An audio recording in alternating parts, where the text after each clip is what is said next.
You know, people sometimes say, where are the next leaders of Palestine? Where are they? We only see the current leaders. Well, I'm delighted to say that we have in London one of the finest up-and-coming leaders. I'm delighted to introduce to you the Ambassador of Palestine, Dr. Husam Zomlot.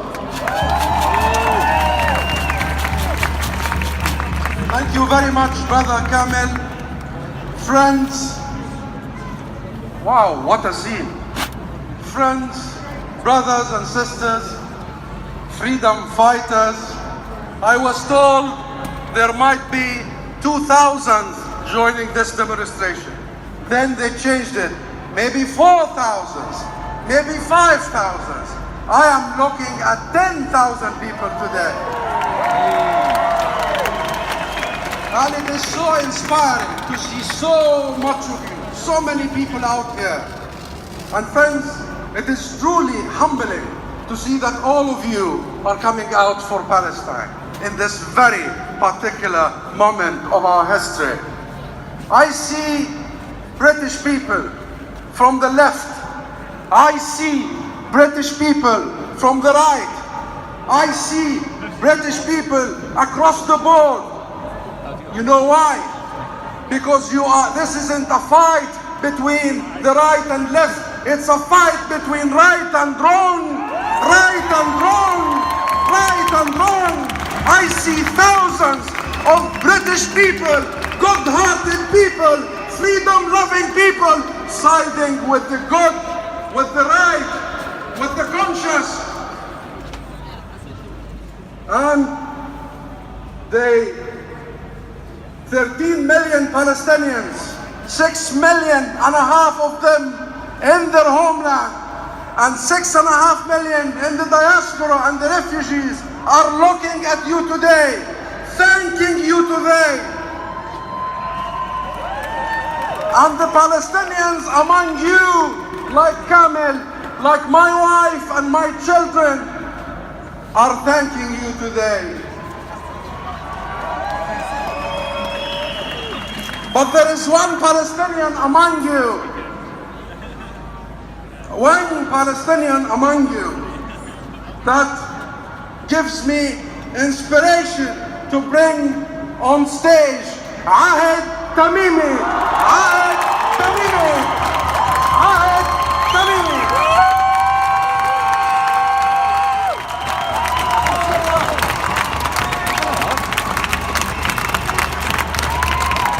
She and her family personify us, the Palestinians, the people of Palestine, the cause of Palestine, the struggle of Palestine, the bravery of Palestine. Did you see her bravery? She is Palestine.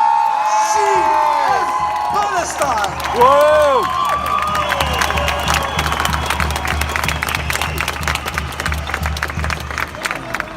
بالروح بالدم نفديك يا فلسطين.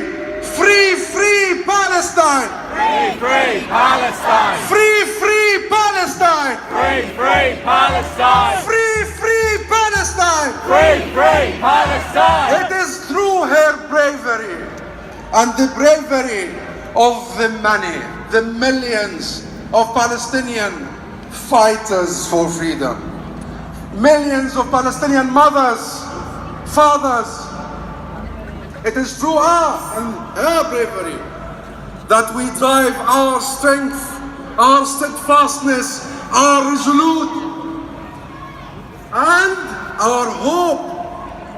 Our hope. We thank you for your conscience, my friends, for your activism, for your readiness to stand up for what is right and what is good in this world. I see people I see people who understand that the future, our future, is determined by what we do today, is determined by what we do today. Right now,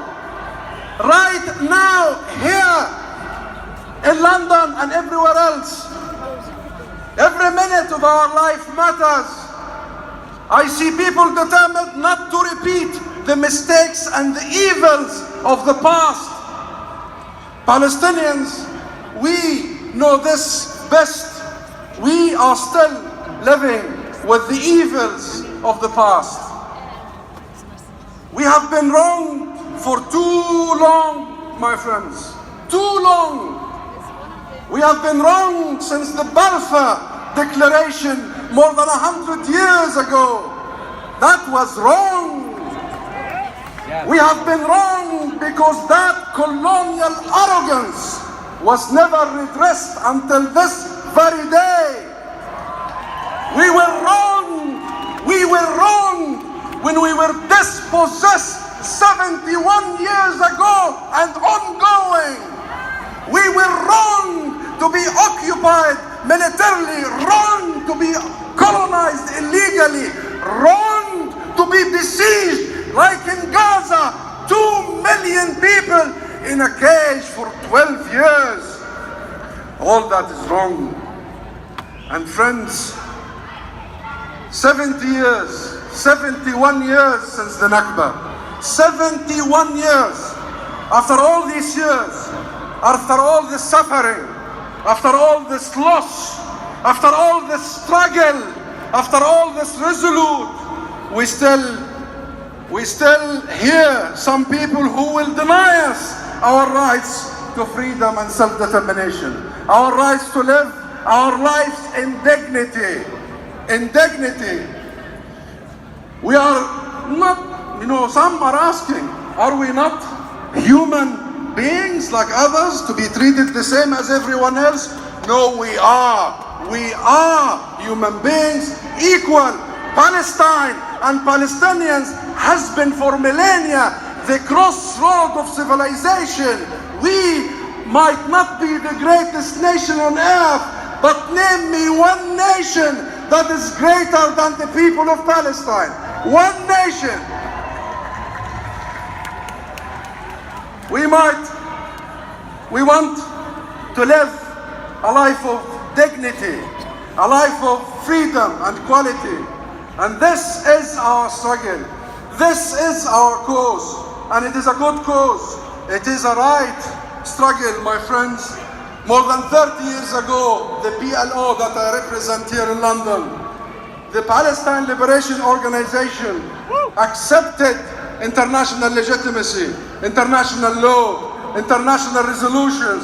We accepted the international promise to resolve the conflict, and we ourselves compromised to recognize Israel and accept the end of occupation on the 1967 borders, accept to create a sovereign, independent state of Palestine with East Jerusalem, its capital, and resolve the issue of the 6.5 million Palestinian refugees according to international legality and international law. However, instead of all that, we are now awaiting a peace proposal by a US administration that has abandoned all that we have known. We are awaiting a peace plan that does not recognize the people or the leadership of Palestine. It has abandoned international law. It is openly hostile to us, the Palestinians. We reject this. And I am talking about the Trump so-called plan. We reject it. We will reject it and we will stop it. No plan, no peace will prevail without achieving our rights. The world was not consulted in this so-called plan. We were not consulted in this so-called ultimate deal. It has nothing to do with international legitimacy. We hear no talk of rights or of justice. And this is an opportunity that we tell Mr. Donald Trump from here, from London, from this place, a message to the American administration. Because we hear that the most they are thinking about is some cash incentives. Cash incentives, as if our cause some sort of a financial transaction. Let me tell them, we will not be bought. We will not be blackmailed. We will not be bullied. We will not be bullied. Our country, our country, our land, our Palestine, our Jerusalem, our rights are not for sale, are not for sale. Our rights are not for auction. The right of Ahmed Tamimi to live in dignity and freedom and equality is not for sale. Get it, Mr. Trump. Get it. Get it, Kushner. Get it, Friedman. Get it, Greenblatt. We have rights and we shall struggle with millions of people until we achieve our rights. And let the White House hear me here as an ambassador, a representative of the people of Palestine. Mr. Trump, no peace, no justice, no peace. No justice, no peace. No justice, no peace. No justice, no peace. And you know what? Please let Mr. Kushner hear you. No justice, no peace. No justice, no peace. And one for Friedman. No justice, no peace. No justice, no peace. The Trump administration, however, has done us a favor by presenting us with a clear choice, and striving away any illusions we might have had. Either you are for occupation, oppression, racism, apartheid, or you are against. Who are you? Who are you? We are against occupation, against apartheid, against colonization, against besiegement. And we are for Ahmed. We are for Ahmed. I end, my friends. I end, my friends, by saying this. We just want to remind you that occupation is wrong. It will not end on its own. It will end because of people like you. The act that you have been doing, the acts that millions of Palestinians have been doing, the act that is coming in the streets today, they act like you to end this occupation, and they act like our next speaker. They act like our next speaker. Please, it gives me give her a warm